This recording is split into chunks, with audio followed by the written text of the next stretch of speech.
As a Franciscan sister and as a community of Franciscan women, we are particularly concerned about the needs of the poor and the marginalized. But we wanted to do this so that we could help people who were really poor and wouldn't have fresh food. The sisters, when they first came here in 1916, they grew some of the berries and apples and different kinds of fruits, but that was on a very small scale and was just to feed the sisters. And we're growing what will really help feed the hungry, like tomatoes and cabbage and broccoli, things that can be put into soups and stews, so they have a good nutritional value for the clients that we serve at St. Louis Helping Hands. I know that people there appreciate everything that we bring them. It's not a lot because we're not a big garden, but whatever we bring, they appreciate.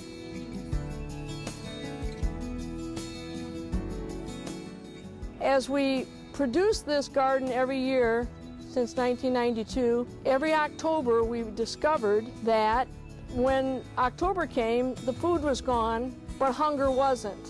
Hunger is a 12-month affair. It's not just one month or 2 months or 3 months. So we decided that we would like to have food all year round to give to people who don't have fresh food. The reason that we came up with a Polyhouse is that we had to recreate all the elements from the outside and bring them together in an enclosed structure so that we could grow food in Northwest Ohio year-round in a 12-month garden.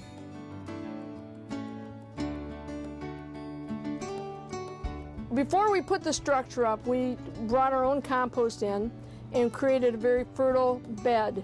And before we put the structure up, we dug trenches 16 inches deep, 2 feet apart, and we put 1-inch PVC pipe down in the ground, and it connected on the ends as a closed system. It's a closed system because we don't have to keep filling the pipes. It just keeps circulating, and there's the next step of our system. To keep the water moving, we have to have a circulating pump. So the circulating pump starts pushing the water from itself that it picks up from these pipes underground, directs it through the piping into the solar grid that we created, which is a plywood panel facing the south so that the sun radiates on it.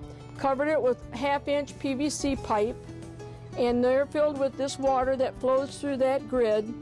It then goes to a hot water tank, which makes sure it's the right temperature. And from the hot water tank, it comes right back into the ground, and it keeps doing this over and over and over. We usually are in here from October all through the winter.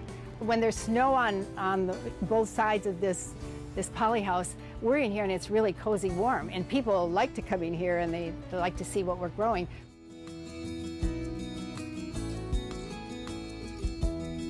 We've tried 2 techniques of planting. One, plant the seeds in the soil and let them germinate and grow to full-size plants, or plant the seeds in small containers, transplant up into pots, and see if you could produce a cabbage in a pot. And we have had success with both experiments.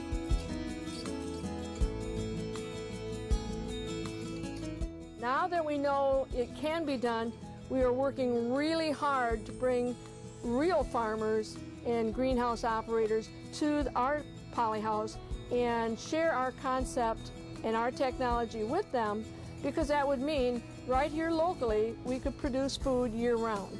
We wanted to show people that they can do it on a smaller scale because they might not have a lot of room. At least they could make an attempt and try to grow their own vegetables on a smaller scale.